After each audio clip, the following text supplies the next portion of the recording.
And they are so super smart and everybody else is dumb and only they know the real answer. But they're not smart enough to realize that in other words, they can't do things. Hello, welcome to the Hard Reset. What just happened? Sure, they're buying it from China. Why? Because they don't care about EPA restrictions. And so they're running these giant, electric, or, basically coal fired furnaces or whatever else to produce, and you got other places like, I think, isn't it UK? They're building more coal firing plants now. Well, which I mean they're going to have to because it's, what happens, if you can't produce enough electricity, you go grid down, man. You know what I'm saying? Like, or in this case, like, say we put an undue burden on, again, we talk about our infrastructure that dates back to like the, whatever, like FDR or something.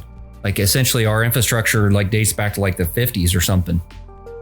Our grid, they've already had like threat assessments over, like we call like EMP events, electromagnetic pulse events. So like, in other words, like a country could do substantial damage to us without even actually dropping a nuke on our soil. They can basically detonate it in an atmosphere. Well, we've been hit with EMPs from solar flares too, which has actually shut the grid down before. Yeah. Actually, a lot of Canada got shut down. I think a lot of the East Coast. Well, here's the scary part that I read is it doesn't take a substantial, in other words, they don't have to take out, the whole grid. They literally, it becomes a stare down and like an overload stair stepping effect. So they only have to take out a small portion of it that pulls a lot of juice, say like a major metropolitan city. Right. Well, if you're on their same grid, it starts a blackout effect where it's a stare down effect. So it overloads and then it starts jumping. Right. So then that's how it's taken down, and it doesn't happen, quickly, but it's crazy. It doesn't take. That was one of the threat assessment thing that I was looking at is it doesn't take a whole lot to basically overload our power grid. Again, we have antiquated technologies, by the way. These, what do you call it? Like the transformers. You realize they only make so many of those transformers. Like we only have so many of those transformers in reserves. So if you overload one and blow it up, we only have so many of those things. And they can't produce them at a fast enough rate that if we had a major incident, that it wouldn't be like, say we had a blackout for the whole, say east of Mississippi. It's game over. Like they couldn't possibly produce more, you would have a grid down situation for like a year at the very least before you would start getting it back up again. Well, what happens if the power goes out for more than say a week? Which, by the way, the government has done studies, and I have read them, about that being a potential. Well, people's going to start eating their pets. It's going to be bad. It gets super ugly. And again, I think we may have talked about this on the podcast about that. I still would love to find that again, where it was a government study of what happened. And the premise of the government study was an EMP. It was, I think for research sake, they really deep dived into what would happen, say, for example, not even like a major war. In other words, all your infrastructure was intact, but one day you wake up and you don't have any power. So in this case, it's going to be like not even like a dirty bomb, it'd be like just like an EMP, like a backpack EMP, if that's even possible. Right. Right. So it's just something as simple as the power goes out tomorrow and it just doesn't come back on. Well, that's why I was talking about that study says like major metropolitan cities like New York City, they would have something crazy, dude. It was like a 70 or 80% attrition rate. In other words, 70, 80% of the people would die within the first month. Oh, that wouldn't surprise me one bit. And I wonder how many of that would actually be like homicides and stuff too. Well, and that's the thing is, I mean, I couldn't wrap my mind around that. I'm like, surely, people are, would 70, 80% in the first month. Like that's crazy. But they broke that down. There was like believe it or not, there's like a small percentage of people where they would literally sit in their apartments and die because they just assume that the power is going to come back on. Mm-hmm. Right. And they will literally just sit in their room and die. You had another percentage, that obviously like a lot of European countries, if you don't know, well, you probably do, but like if you go prepare for a meal that day, you go get the food fresh. Like you go down to you go get your vegetables, you get your bread, fresh, your bread, whatever, right? Yeah, we used to do that in Germany. Well, a lot of places, obviously, like New York, they have food places like on every corner, or grocery stores, bodegas, whatever. Wait, what did Jill buy? Bogota, bodegas, yeah. So they have like one of those on every corner. So people don't have that food in their apartment in reserve. And so they literally will eat out almost daily, or not eat out, but they'll go get their food for that day and maybe have a few things, in reserve. But for the most part, it's like at the very most, you got maybe 3 or 4 days worth of food on hand. Right. And I won't even get into the water situation. Whereas, if you have a power outage like that, first thing you need to do is fill up your tub full of water, because if you don't, you're only going to survive 3 days without water. Right.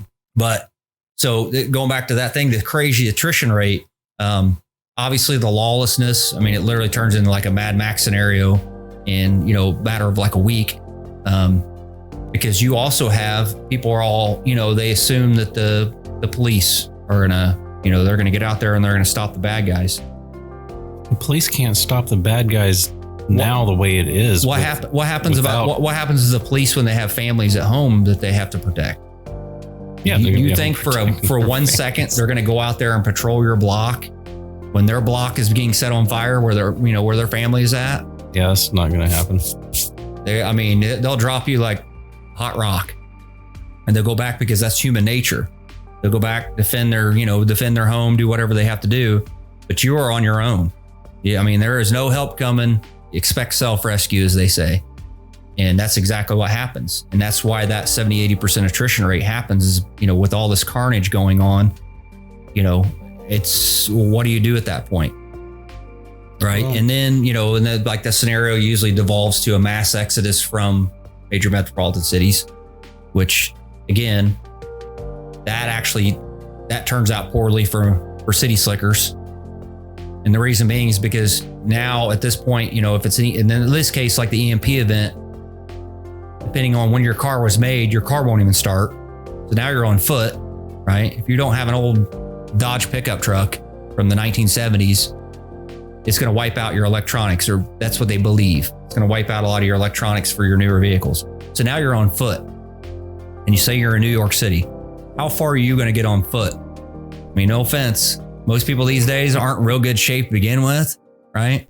And so now they're having to basically walk out of this scenario, which, by the way, they got a lot of the statistics for this. Ooh, maybe they'll get back into better shape. Well, the problem is those people don't make it very far. They don't have any food. They don't have any water. They don't have any way to procure water. They don't make it very far outside the city. So the cities are a black hole. They're a mass die-off, right? If you're not already out, then you're probably not going to make it out. That's basically what the study broke. How the study broke it down, would be like me living in an apartment in New York, and grid down situation happens. Now I'm essentially, if I'm lucky enough to have a weapon, which by the way, they're not big fans of weapons in major metropolitan cities. Say you manage to get your hands on a weapon, now you got to fight your way out of the city. I'm thinking with like New York or New Jersey, places like that, it's only gonna be the criminals that have the weapons anyways. So I guess what the criminals are probably bands of whatever, essentially you're going to warlord status at that point, right? We have people controlling, major sections because they have the guns, right? Right. And the feel-good drugs. Well, people are delusional. Like this whole thing going towards our guns, man. I'm not trying to be one of those weirdos. It's like all about, guns or whatever, but there's an old saying, what's the difference between a free man and a slave? Firearm. And every major incident dating back to freaking the Revolutionary War, if you had guns, you had the ability to defend yourself, right?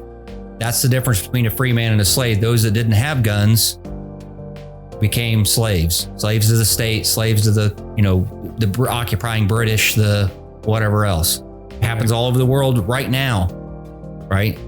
The people that don't have guns, places like South Africa, places in the Middle East where they forbid punishable by death if you have a firearm in certain countries. So when they're switching all these dictatorships, every other month or whatever, you have no way to defend yourself. If you're over the corruptions, and you want to make something change, you physically can't change, because all the bad guys in this case, just like you're talking about, are the only ones going to be in New York that's got firearms is going to be the bad guys. Right. So what are you going to do? Right. Well, I think I keep hearing this argument too when it comes to the gun thing is, and I don't understand how people get this mindset. One, they say, well, it's never going to happen to me. So, I mean, first of all, you got to get rid of that thought, because anything can happen to anybody at any point in time. And then on top of that, I don't know why the simple fact isn't just simply put as, hey, I would rather have the chance to defend myself than be a victim. And I did hear recently, I was talking to this Pakistani guy, and we were talking about the gun issue. Mm-hmm. And I was asking him, why is that a lot of Pakistani Indians are so against guns? And that's what he told me was, well, you don't need them. If it's my time to go, then it's my time to go. It's like, you know what? I'm not going to let a criminal decide when my time to go is. And then I did say to him, so you wouldn't want to be able to defend your family? Well, if that was the case, then yes. And I was like, it can happen anytime. So yeah, well, you know what? I mean, it's just religion aside, I've seen some of that in the Middle East where they're like, if Allah wills it, it's my time to go. Allah wills it. You know what, brother? If you want to live your life like that, no, I mean, I'm going out standing up, man. See, I'm going to let somebody else choose, my fate or whatever. They're going to find me in a pile of brass with an empty gun in my hand. No, so, I used to be that guy that would say, because there was this person in Crawfordsville. Shit. Edit that, damn it. Yeah. There was this person locally that would go into a Walmart, and he would go in there with a gun, but it was open carry. Yeah. I think he got escorted out a few times. And back then my thought was, why do you need a gun at Walmart? Well, here anymore. Yeah. If I go check my mailbox, I've probably got something on me. Yeah. Well, I have my mailbox gun on me, which I know sounds stupid, but and I don't mean to sound paranoid or crazy like that, but it's just, you never know until it happens to you. And I don't want to be put in that situation. And that's who does, unless you're some kind of, Edgar Casey that can foretell the future or something. It never, I mean, the latest, the Greenwood Mall shooting. Oh yeah, I was just getting ready to bring that up too. It's like, I used to go there shop. It's like payday. Yeah. I'd head over there and go find me some new up on shirts or whatever. It used to be like, what was it like? What is that? Castleton or something? It used to be up on the northeast side. Yeah, I used to go to Castleton too. Was a big thing. Yeah, Castleton Square Mall. But then you realize criminals started targeting Castleton because they knew that's where everybody was going. Cars were getting broken into. People were getting carjacked. All this stuff.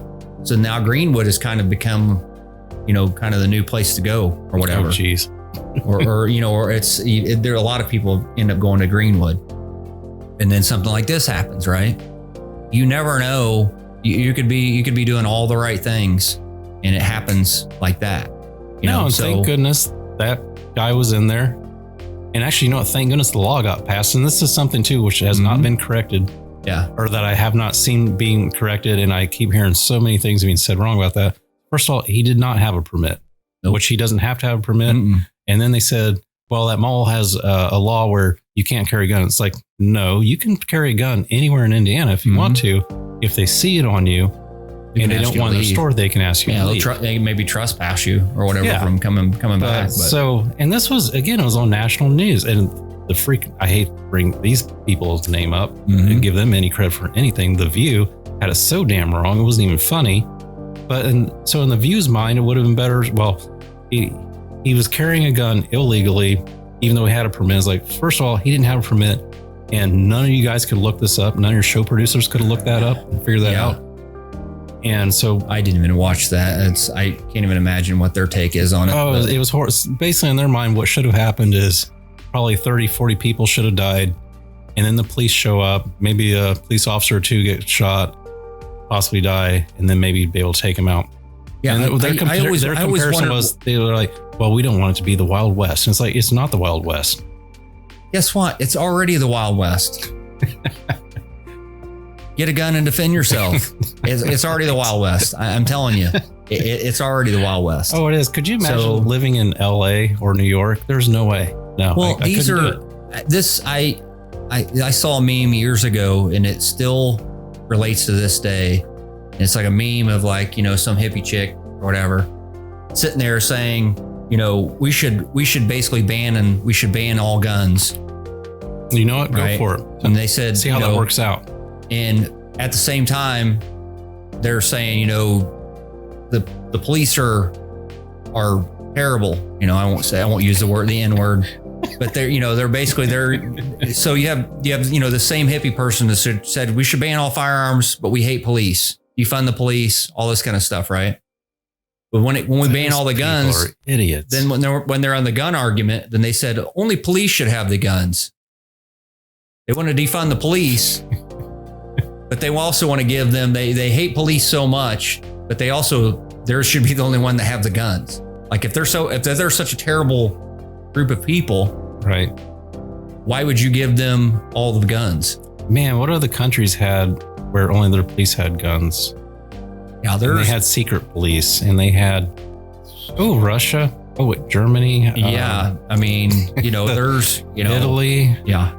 Ooh, the list kind of goes on and on and on. I mean, I saw firsthand a dictatorship of what happened in Iraq. They could do whatever they wanted. Police were more corrupt than anybody. They could just go snatch somebody up, smack somebody around if they just didn't like them. Basically black bag them and throw them in a van and take them off the street. If you said something out of line. I mean, that's, yeah. You imagine that? Yeah, I guess I have a hard time comprehending how anybody says that. Well, one, they're going to tell me how I should be able to defend or not defend myself. Yeah. And I mean, if you want to make that decision for yourself, which I understand, a lot of people are scared of guns. A lot of people have kids in their house, so they're afraid of that. I understand, but there are also safeguards against that. So that shouldn't be an excuse. Well, here's the thing. We've had this conversation about this before. I don't care what you do. You choose to do it or not to do it. Just don't take away my rights to be able to do it. Exactly. Right. Yeah. And here's the thing. If you're definitely scared of guns and you don't want to take the time to be responsible enough to get proper training or like whatever else, by all means, please do not carry one. Oh yeah. I don't want to get shot in the ass, yeah. In a store somewhere when something like that goes down. Right. Mm-hmm. With that being said, though, as negative as that sounds, I try to empower people like that. You're an adult. Why can't you be responsible enough? You know what I'm saying? Like have you seen most adults these days? Well, I'm just saying, like, really adults. I mean, dare I say it, the left they claim themselves as being the educated side, the educated party. Oh my goodness. Which, again, I don't know what the statistics are. Maybe there's a lot of them that do have PhDs in underwater basket weaving or whatever, liberal arts colleges that has no relevance to anything that's going on. Right. Right. But they claim out of their mouth, not mine, of being like the educated party, or whatever. And they are so super smart and everybody else is dumb and only they know the real answer. But they're not smart enough to realize that in other words, they can't do things like take the proper, do the proper steps to be able to handle a firearm correctly or store a firearm correctly or whatever. It's always, firearms, scared. Right. Right. They're supposed to be so responsible, and they are the only ones that should be responsible enough to own a lot of things. Or for whatever reason, they're suddenly not responsible to own a firearm. Like they shouldn't be able to defend themselves. I mean, I try to empower them. I say, why can't you? Why can't you? If you think you're as smart as you are, why can't you defend yourself? Again, if you're so smart, you should know when you can carry the gun and when you can't carry, or when you should carry the gun and when you shouldn't carry a gun, how you should carry the gun, how to properly store it. If you have children in the home, all this kind of stuff, and they want nothing to do with it. They're like, we just need to ban them all. And again, if you're so smart, what happens when you ban all firearms? First of all, they don't magically go somewhere. Like you don't snap your fingers and all the guns disappear. It's just, they've tried it. No, they do not. What does it do? It winds up in the hands of the only people that have them are the cops and criminals. That's it, right? Which that just makes it easy. Criminals, if they wound up being the only ones with firearms in this country, it would be a free-for-all. It's already a free-for-all. Yeah. Could you imagine how much worse it's going to be? Well, I mean, Or again, could be. part of the... Well, look at Australia. When Australia did their big whole entire, let's take everybody's guns. Yeah. So many home invasions went up like crazy. Rape, murder. It's just because the criminals knew, hey, you know what? Now I can go break into this person's home. They can't do crap to me. That's what I'm saying. But again, we've had this conversation of, like, historically speaking, when everybody has a firearm, like basically criminality, crimes in general go down. Yeah, right? I think Because there's actually roughly a 50% chance that somebody's armed. There's a neighborhood or a community town, something. I think it's in Georgia. Yeah, where every homeowner is required. Awesome. And it's like all the crime there's like gone. Well, I'm just saying, if I'm a bad guy, even at a 50% chance, in other words, a 50-50 chance that I'm going to get smoked by breaking in here, I'm going to think twice of whether I go and do some kind of property crime that's going to maybe net me $100 or whatever. Right. Say I want to break in somebody's house and take their TV, right? That's worth $50 at the pawn shop. Do I want to take that chance for $50? It's, risk versus reward, right? Mm-hmm. So I'm maybe going to get $50 for their TV before they catch me. Or in this case, worst case is I'm going to get smoked. Like I'm going to walk in there and grandma's going to be in there, get off my lawn and smoke them with a shotgun, right? Gran Torino. Yeah, Gran Torino. And so the risk versus reward, they just start doing something else. They'll do, property crimes. They'll do something that's not intrusive. In other words, they're not going to, in this case, where the line is drawn, in this case is like the castle doctrine and certain things like that. That's where lethal forces authorizes if you're breaking into somebody's house, or in this case, like some castle doctrine will actually include like garages and like outbuildings anywhere on your property. So they'll put like if you crawl over somebody's fence, you can get shot, right? But what they found is those people stop breaking into houses and they stop doing, so they, you may still get, gas stolen out of your car when it's parked somewhere on the street, or you may get, your radio stolen, or they may try to jack you on the street or whatever, but they're less likely to go in and physically break in and do, violent crimes like entering with a firearm and stuff, because it's just not profitable for them. But again, the prime example is places like New York City, Chicago. They know that it's so hard to get a concealed carry permit, for a firearm, or having a firearm, or California, certainly these other places, that it's like a 99% chance that that person, if you break into their house, they're not going to be armed. No, they're not going to. And actually, I think there's some really crazy laws too, where you're required to, if at all possible, and somebody breaks in your house, you're supposed to retreat out the back door, jump out a window, lock yourself in a bathroom, just all sorts of crazy things. Dude, it went way so far the other way. Yeah. It was like we talked about on the previous podcast about the dude fell through the skylight and landed on the butcher block and and got himself all cut up or whatever, and they sued the homeowner. Right. Yeah. And he won. Yeah. How got a settlement while he was trying to break in. He was trying to break into the skylight to get into this house, fell onto the butcher block on the kitchen or whatever, and he won. Gave him money for that. Some judge somewhere gave him money for that. Yeah. So how does that work? I don't understand that one. Those stories are not fictional. They are, places like Chicago. I mean, I've worked in Chicago. It is very pro-criminal.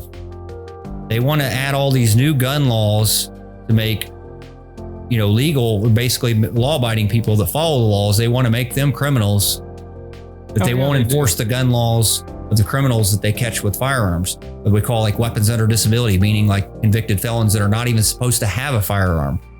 In other words, it's a felony for them to own a firearm because they're a convicted felon. Well, if you ban the guns, then the felons will not have guns. Yeah.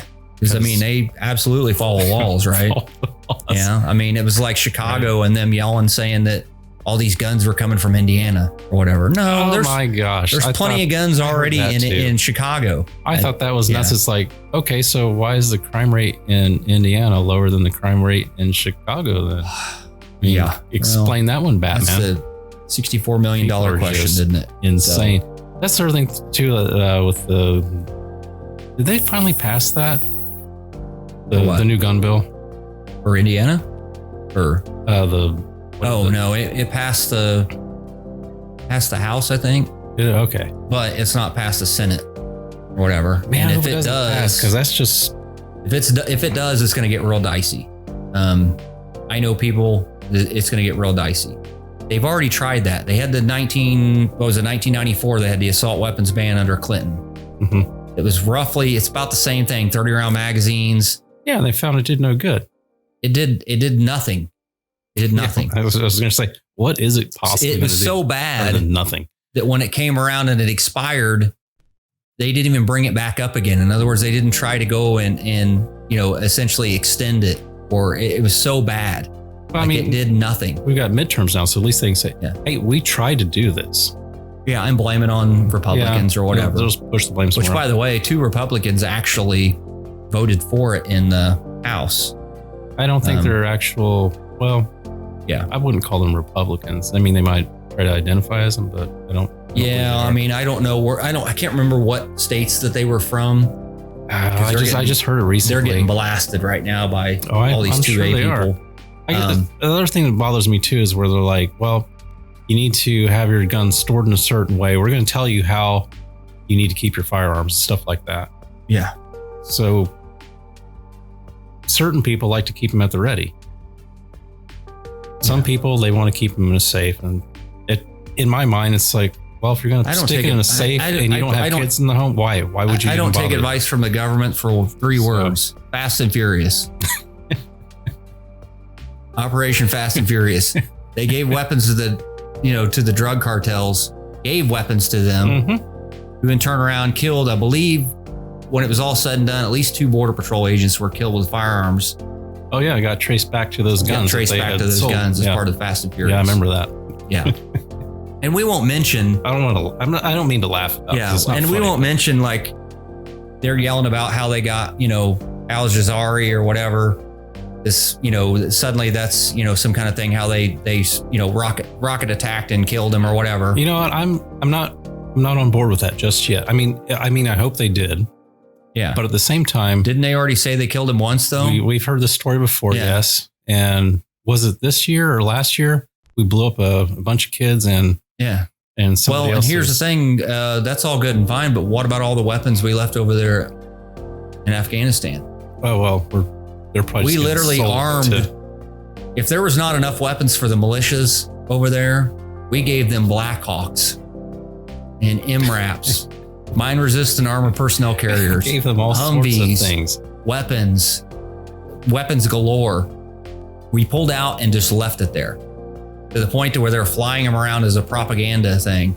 So we supposedly killed this Al-Jazari guy or whatever. Trying to use that to gloss all that over and be able to say we did a good thing and we don't need to be there, because that's one of the things that was said at the time too, to try to gloss over the sloppy exit. Yeah, was, oh well, we can conduct missions via drone and stuff. We don't actually have to be there, which is fine. At the same time, you don't have to leave the way that you left. No, there was no reason for that. Well, and here's the thing. I mean, we can leave, but why didn't we take all of our equipment with us? Well, they left like a teenager sneaking out at night to go drink beer out of his buddy's house. They did it like a 2-year. It's just that's like literally like Infantry 101. Our things, we used to put like freaking thermite, tape it to the thermite grenades. We tape them to the top of radios in the Humvees and like all this stuff. In the event that if we got overrun, you pull the pin on it and it burns down through the radios and it ruins it. In other words, Infantry 101 is you do not leave equipment behind for the enemy to use on you. No, why would And that stuff literally, that dates back to like freaking World War II or something. That's like the SOP, standard operating procedure, is you don't leave weapons behind. That's probably even in the art of war. Yeah. Yeah. Sun Tzu probably. Yeah. There's probably something in Sun Tzu's The Art of War about, basically not leaving a whole air base full of equipment or something for your enemies. Right. I don't know if there's, air bases during Sun Tzu's time, but you get the drift, right? Well, he's probably Confucius says. Confucius says, don't give Blackhawks to your enemies. Something. I'm sure it's, yeah. All right, let's take a quick break and then we're going to cover Pelosi in China Yeah. And then speaking of weapons, Ukraine, there was a Ukraine transport plane that crashed with some weapons or something heading to in Greece. I think it crashed. I can't remember. I feel like that's like another Iran. Yeah, it's hard to say.